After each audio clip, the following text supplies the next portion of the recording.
میں عرض کروں کہ یہ شیعہ علماء کونسل کے زیر اہتمام پروگرام ہے۔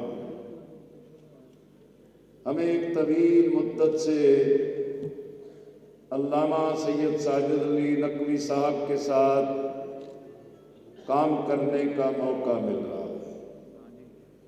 میں نے خود ذاتی طور پر دیکھا کہ جب قتل و غارت گری انتہا پہ تھی، مساجد، مدارس، امام بارگاہیں غیر محفوظ ہو گئی تھی اور لوگ ایک دوسروں کے لاشیں اٹھا اٹھا کے تھک گئے تھے، اور جس وقت بھی کوئی شخص قتل ہوتا، اس کے لواحقین، اس کے چاہنے والے، اس کے مسلک والے یہی چاہتے تھے کہ دوسرے کو اٹھا کر پھینک دیا جائے۔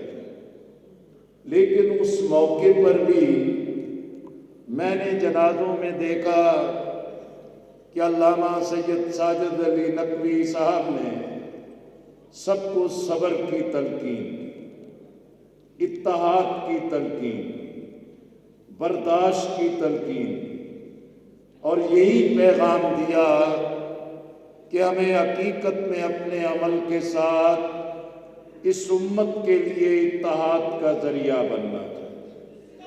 مجھے یاد ہے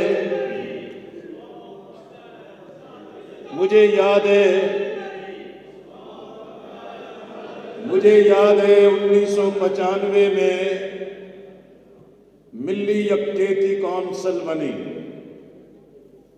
ملی یکجہتی کونسل کی تشکیل کے موقع پر میں بھی ایک کارکن کی حیثیت میں اس سے شریک تھا۔ آج کیسر بخاری صاحب موجود ہیں، سردار محمد خان لغاری صاحب موجود ہیں، اسی طرح دیگر قائدین، علامہ ذوالفقار نقوی شہید کی اللہ مغفرت کرے۔ ہم نے اس موقع پر بھی مصالحتی کمیٹی اور کونسل کے ذریعے بے شمار مقدمات میں ایک دوسرے کے ساتھ صلح کرائی اور کامیابی سے قدم آگے بڑھے۔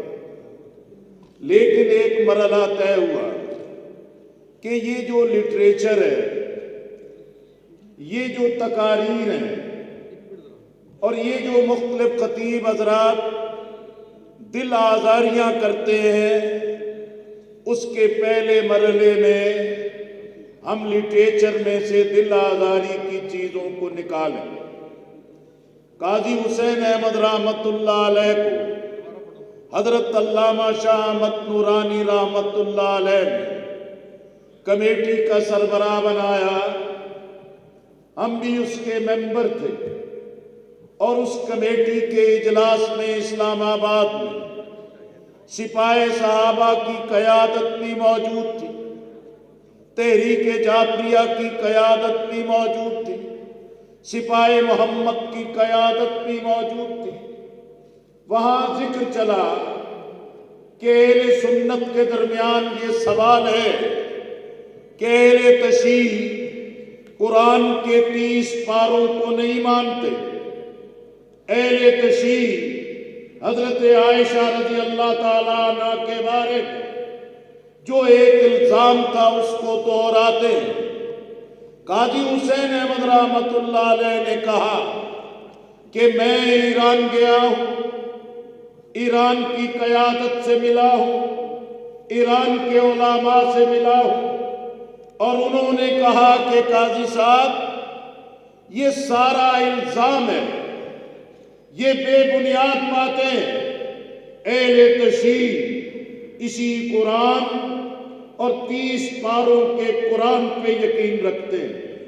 انہوں نے کہا کہ ایران کے علماء نے کہا جس معاملے کے بارے میں اگر قرآن برات کا اعلان کر دیتا ہے، اس کو جو نہیں مانتا وہ قرآن کو نہیں مانتا، اس کا قرآن سے تعلق نہیں ہے۔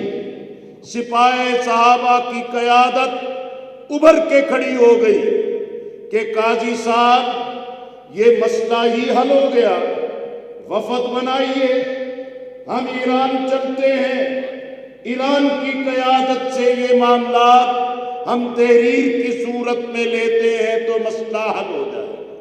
مجھے آج تک یاد ہے علامہ سید ساجد علی نقوی صاحب، جناب مرتضیٰ کویا صاحب نے بآواز بلند یہ بات کہی کہ قاضی صاحب وفد بنا کے بھیجنے کی کیا ضرورت ہے، ہم یہی موقف یہاں بھی آپ کو تحریر کر کے دے سکتے ہیں۔